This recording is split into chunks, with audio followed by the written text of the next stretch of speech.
Did you know that 90% of the world's millionaires invest in real estate? Well, I'm Angel with the Academy Presents Real Estate Investing Rocks, and I'm here to help you if you want to go for your piece of that pie. I started a podcast because I had gotten a tremendous amount of value from podcasting. And I was like, you know what? I want to connect with more people that can help form my mind on life and business and personal development.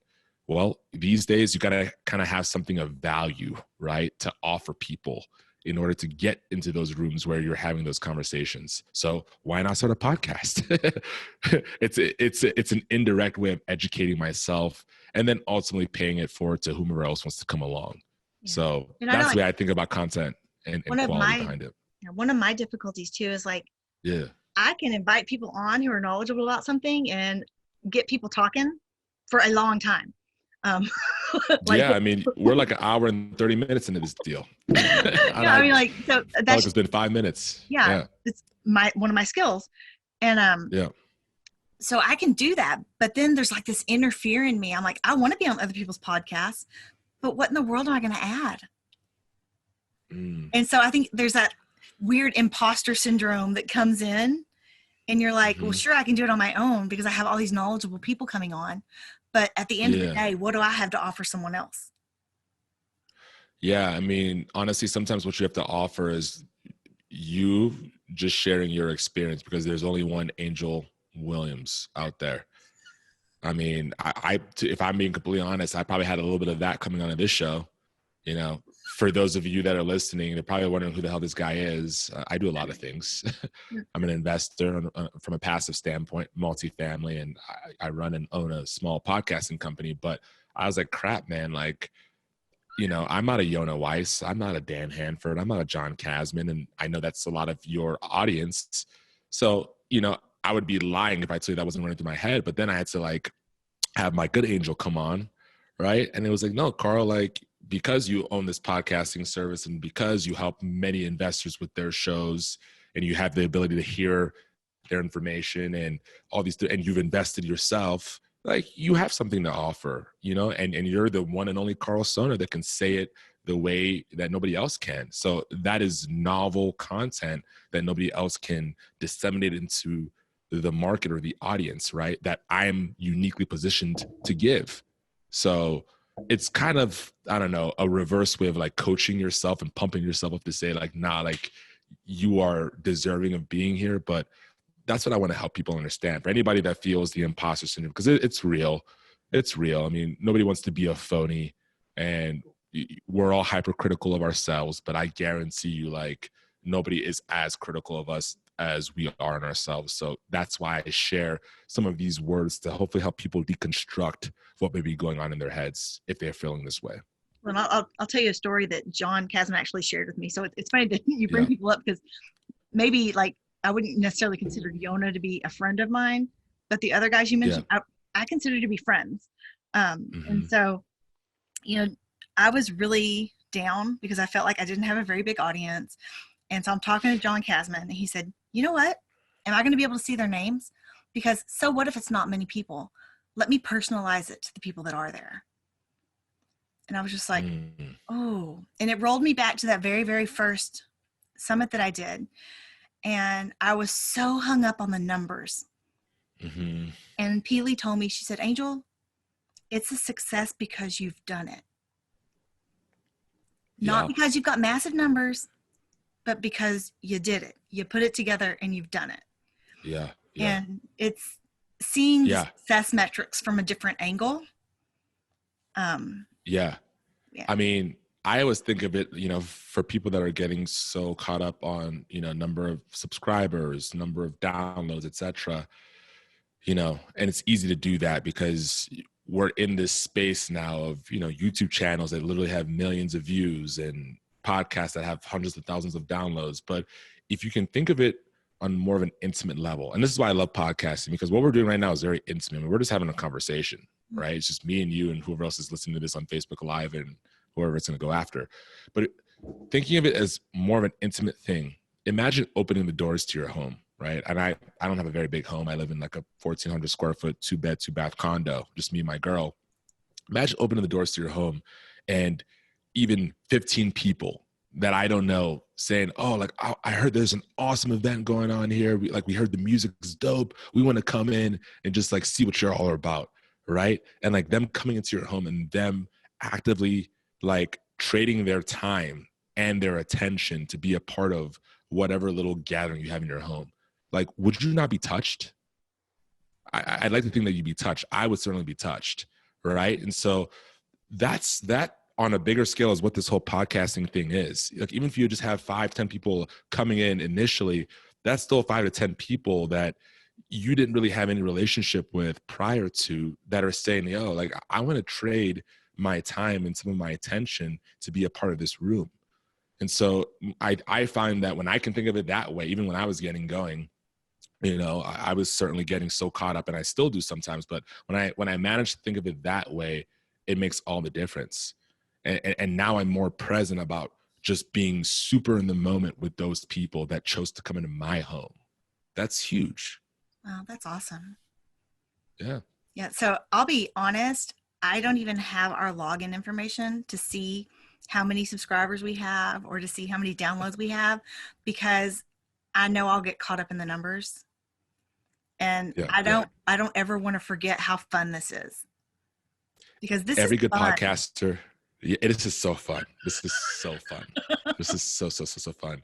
My show's actually on a break right now, and I've been missing it because I'm rebranding. I'm getting ready to relaunch into something a little different. But I'm like, oh man, like the best part is the conversations. It's like, you know, stepping away, like as soon as like we're done and however long, and being like, oh my God, like that was positive juice for the day right there, you know? And then coming away with something educational that you can also put into practice, you know, for your investing business or for starting your show or for creating your content. It just feels good to give, and it feels good to also receive. And this medium really allows that. Yeah, it's a pretty awesome way to just get information out there. It is. To share it with as many people as you can. And I just want to help people. And if it means I get to be a little selfish and help myself too, even better. That's the best situation you could find yourself in. Yeah. Well, awesome. I've really taken up a bunch of your time. Yo, listen, I'm happy to come on some other time. We could do a second spinoff where we actually talk about some practicals with creating content. We could talk about passive investing, since we both do that. We can talk about networking skills, since that, you know, you definitely got to have some networking skills. Like, even if you're like the world's greatest introvert, like you've got to be able to find a way to create a seat for yourself in the room, and then to actually use that seat and be vocal in some sort of way so that people know how you can ultimately help them, right? So we can even talk about that if that's any of the audience. So you let me know, girl. You know where to find me. Yeah, and I just, you know, put that out there too, is it at the end of the day, it doesn't really matter. It doesn't matter if you were uncomfortable or if you felt like you stumbled all over yourself. And this sounds really harsh, but you're not the center of anyone's universe except for yourselves or your own. And so most of the time when people walk away from you, they kind of forget you. Unless there's some reason that you've come back up into their memory. So if you feel like you totally screwed up in end of the world kind of stuff, you probably didn't. And even though, yes, first impressions are important, you can make a second impression too. Wow. Dude, I like that. I've never ever heard that in my life. Because, you know, very similar to the numbers thing, we're all so focused and hyper aware of like the first impression that sometimes it sabotages us. But I love what you just said there, Angel. Yeah. Second impressions are always an opportunity, now that I think of it, that you have in your hands, provided that you don't let the first impression, and however that may have went, prevent you from coming back for a second opportunity, right? At the end of the day, it's a small community. You're going to see a lot of the same faces at these different conferences, at these different seminars.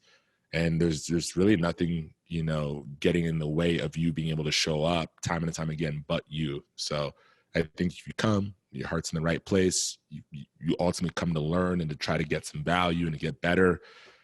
the impressions will get better, as the moments go on. So that's definitely something huge for people to keep in mind. Yeah, well, and I say that because it's happening right now to me. Someone tried to help me out, and I didn't realize what was going on. I was already very unhappy with the way things were rolling out. It was an event I was working with, and so I was already defeated. And so when the person offered help, I didn't see it for what it was, and because I didn't accept it as help, the person got pretty upset. And so I, at some point, have to go ahead and be vulnerable and reach back out to that person and be like, hey, I didn't realize you were offering me help. I was upset. I had shut down, and that's on me. And I'm sorry that I made you feel that I didn't think you were worthy enough to accept your help. Not that that's what I think, but maybe that person got upset because they were offering me help, and maybe I thought I was too good for the help, but that wasn't it at all. It was more that I had shut down, and instead of accepting help, I was more like, it is what it is. It'll be fine. It is what it is. And I had just settled in on that not because I was okay with it, but because I had shut down at that point. So my second impression is reaching back out to that person and trying to rebuild that relationship that was there without this person ever even really knowing me and still being willing to help me, because I have to backtrack. I'm not saying second impressions are easy, but they're possible. And sometimes those second impressions can be even more important because you have to be willing to be vulnerable to show the true you that caused the first impression, right? So. Love that. And I'm scared to do it. Don't think I'm not. I mean, we're 2 months away from it and I still haven't done it because it's scary to get vulnerable sometimes, especially with someone that you think is like a powerhouse. Oh yeah. 100%. But there's ultimately a lot of strength and power behind it, right? Because at the end of the day, it's you demonstrating courage. So it's just like working on any muscle in the gym, just flex it a little bit more. It's going to hurt. And then ultimately you start to kind of get a little bit more of a sense of comfortability with it, And if you're in this game to, work with good people, to do something bigger than yourself that you couldn't do alone, you're going to have to be a little transparent here and there if you aim to do business in a right way. So learning how to be, again, authentic is going to be a huge ingredient in the recipe of, growing these relationships and then do deals. What better way to differentiate yourself than just by being you? Yeah, absolutely. You don't have to keep up with who you told what to and where you wore what to, or. Right. People are hungry for the real you if you'll give them an opportunity to see it. So. But they're scared to do it on their own. It's weird. Yeah. Well, I think we need more conversations like this to, inspire people. It's how I was ultimately inspired, just listening to more of these types of things. So let me know when we can do this again. For sure. 6 minutes after I told you I was going to let you go because all your time. I am so sorry. No. This is awesome. Thank you so much. Right. So guys, thanks for joining us. This is probably going to be like a 4 podcast series. But that's okay because totally. Again, it's super awesome to be able to repurpose and reach even more. So thank you guys for being with us today, and we'll see you next week. And Karl, thank you again for being so awesome and just joining us and being real and talking about everything we talked about and being all over the place. But then just, I think it just keeps reiterating that idea of be your true authentic self, because that's where the most amazing content is going to come from. Yes, absolutely. And for anybody that would like to learn more about it, feel free to reach out. I'm always happy to take a quick little call and to talk more about how we can help you. So Streamlined. That's right. Yeah. So I will send Angel a link. Angel, you can just, my team takes care of Angel's show. So I guess I'll send my team a link and they'll put that in the bottom. They'll put that in the bottom as to where you can contact me. But yeah, if you're interested in a podcast, you've got a podcast thinking about starting, you can visit us at streamlinedpodcast.com. and there's a place to like schedule a little call. We're super friendly. We're always happy to help. And you can always say you heard from Angel, because that might be nice to me. That's right. Actually, Angel, I believe we set up a little code for you. What is that code? REI I think Rocks it's REI Rocks. Let me just double check that real quick. Yeah, it is REI Rocks 10, and that'll save you, I think, up to 10% on your first month's package if you're a podcast or somebody thinking about starting with a podcast. So we'll have that in the show notes below for Angel as well. And honestly, if anybody wants to start a podcast, I will absolutely be on it for you. If I'm the direction that you want to go, if I fit your avatar, or I fit whatever you're trying to do in your podcast, I will 100% be there for you. So if you decided to do it because you've been listening to this, then heck yeah, I am there for you. So, just have a great day, have a great week, and we'll see you next time. Bye, guys. Awesome.